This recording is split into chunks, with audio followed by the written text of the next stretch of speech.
Welcome back to the radio shop, and on the bench today we have an Atwater Kent Model 82. This Model 82 happens to be variant F. It has had a replacement transformer because this looks like a Philco transformer in it. I have had to replace all the wiring. I've done this before I started videotaping this stuff. Had to replace all the wiring to the coils, all the wiring to the grid caps. I even had to replace a grid cap, which I'll show you what I used on that. Because the grid cap that was here split in two, replaced all the wiring to the grid caps, all the wiring to these coils, and then we got into the speaker was toast. So what I found out also, besides the speaker being toast, the output transformer is also toast. The primary is open. The secondary is not open. We're going to open up the primary of this transformer and see if we can find out what's going on. I'll be replacing this with a permanent magnet speaker because I can't find another Atwater Kent Model 82 speaker out there, and it's most likely its field coil will be toast as well. The cone was all torn up on the speaker, and I'm going to replace it with a permanent magnet and putting in a 2000 ohm high watt resistor as part of the power supply. I replaced the multi-wire speaker cable. It had a cloth covering, kind of like this one, and I made my own cloth covering out of a piece of rope. This rope happened to have a covering over it, and I took the center rope out of it, painted it brown. You can probably still see a little bit of stripage from the original rope. Painted it brown, then fed my new wires from the plug back up to the speaker components, back up to the field coil, which happened to be bad, and back up to the output transformer that happened to be bad. If I can't find the break in the output transformer, which I'm hoping is right near the beginning, we're going to look at that here in just a minute, I will be replacing it with another output transformer. And as I said, a permanent magnet speaker with a 2000 ohm high watt resistor to take the place of the field coil. Okay, as you can see here, there was a kind of a ratty piece of old nasty cardboard around here covering up where the leads lead into the thing. This is the primary side. This is the secondary side. Secondary measured fine, the primary did not. The primary measured open. So we're going to dig in here and see if we can figure out what's going on. Okay, we're going to dig into this. I'm going to check it again, once again, with my meter here. I'm going to move the meter over in there. You can see the meter. If I can keep stuff from falling off the bench. Yes, I need to clean the bench, but it is what it is. Just going to connect the two here. I've got absolutely no continuity. Get no reading, so somewhere up in here, hopefully it's close, there is a broken wire. We'll see what we find out. Probably not going to dig too far into this because it's just not worth it if I can just get another one. But we'll see how it goes. I see I got that right in the way. Not going to dig too far deep into this, but I am going to make some little cuts here and see if I can find an issue. Be very careful.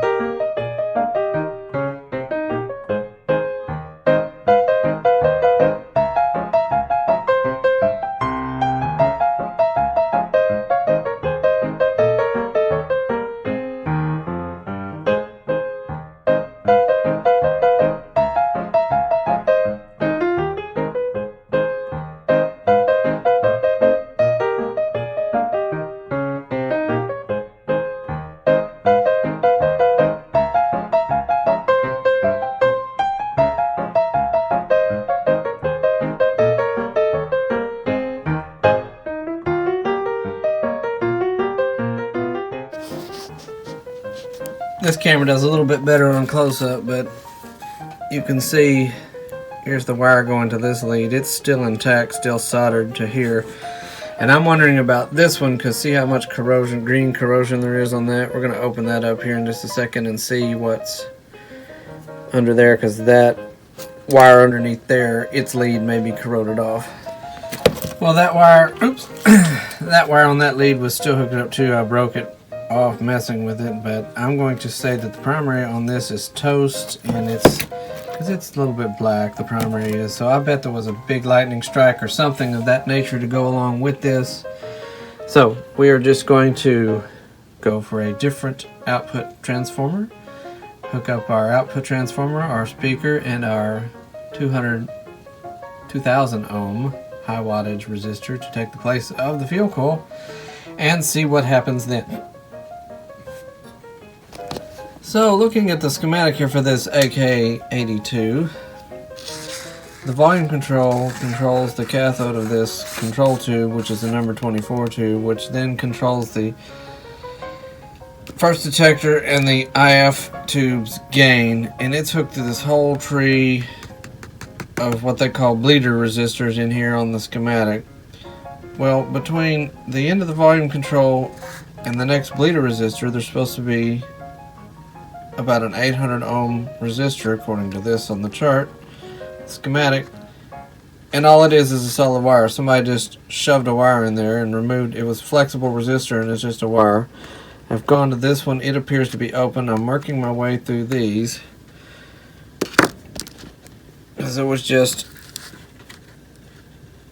a wire hooked in here, and it was taped with masking tape, and it was just not a flexible resistor back there. It's just a wire. So the flat resistors up here, whoops, that's the dim bulb tester. The flat resistors up here, this is the next one in line, and it appears to be open, but I'm going to check it to make sure, because it could have a bad solder joint because somebody soldered on there. We're looking at the guts of a Atwater Kent Model 82F that has had a Philco transformer put on it, and I had to put a new speaker, a new output transformer, and then I had to put in a large power resistor to replace the fuel coil in order for this permanent magnet speaker to work. Also had to do quite a bit of searching out and figuring out what was wrong. That's picking up a Zoomer radio from Canada here in my basement. They're apparently running some old-time radio. Right. Oh, Harry.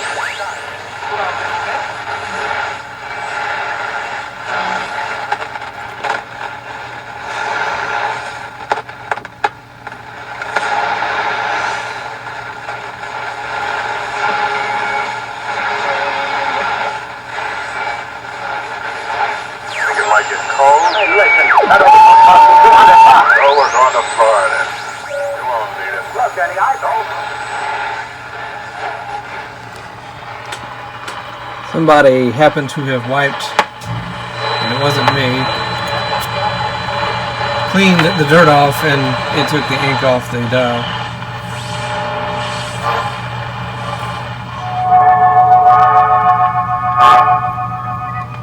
That happens to be my transmitter. Anything come up on the... You've got a guy on your... OhioTaxRelief.com. We are A+ rated by the BBB. Get relief. Hey, what happened to WHO out of Des Moines over there? I mean, don't ignore these texters. You know, they got some. But it had quite a bit of the bleeder resistors were bad in it. One was missing, and then somebody had modified the circuit in such a way that it was missing the plate resistor to the control tube, which is a 24A tube. So once we got that rectified, she fired up. Then I had to clean the tuning plates and the tuning capacitor because they were all full of dust and shorting out anytime you tune, so couldn't really pick up much at all. Chuck, what you or anything else has said something and here's something.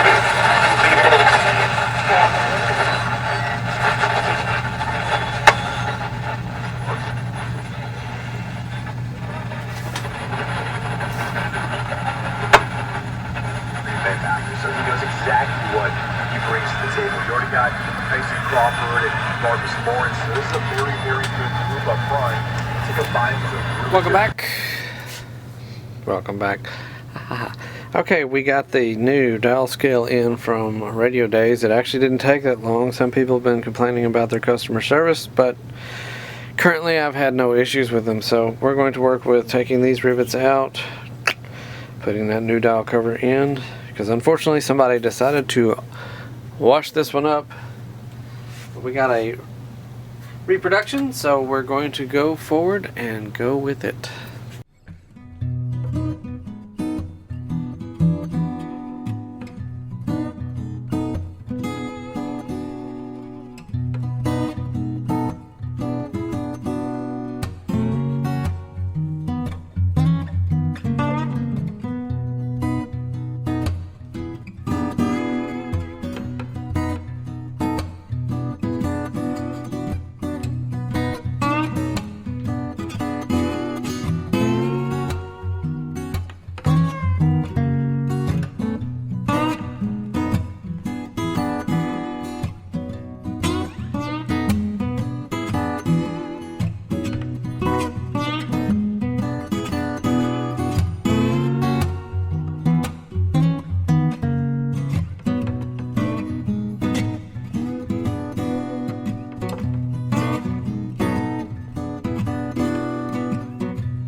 And there you go, brand new graphics. Looks much better than the old one.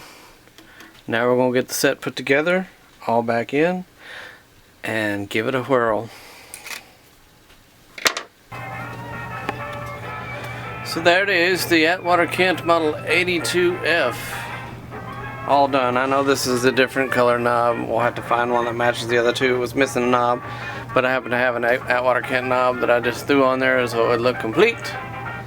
So another knob will be found that matches the other two, or two other of that knob will be found, but I doubt we'll go for two. So there it is, the Atwater Kent Model 82F.